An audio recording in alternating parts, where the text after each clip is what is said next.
Hey zusammen und willkommen zum wahrscheinlich besten Game, was es je gegeben. Neu erschienen.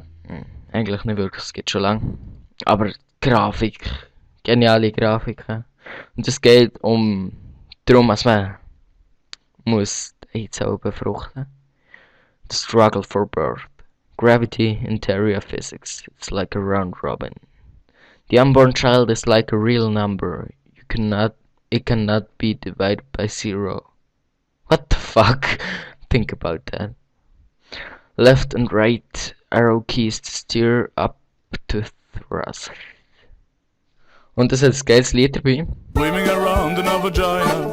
I'm swimming around in a vagina. So, I'm swimming around in a vagina. I try to make a princess. Lol. Swimming around Ist in das a irgendwie vagina. Boost oder so? I'm swimming around in a vagina. Aber man sieht I'm Grafiken. swimming around in a vagina. I try to Ah. make a princess. Swimming around in a Grafik ist vagina. genial. I'm swimming around in a vagina. Ich zerstöre es I'm auch. swimming around in a Bin ich vagina. überhaupt erst oder sind vor mir noch I try andere to make a Spurs? princess. Spermly. Swimming around in a vagina. Oh, komm schon, I'm komm schon. swimming around in a vagina.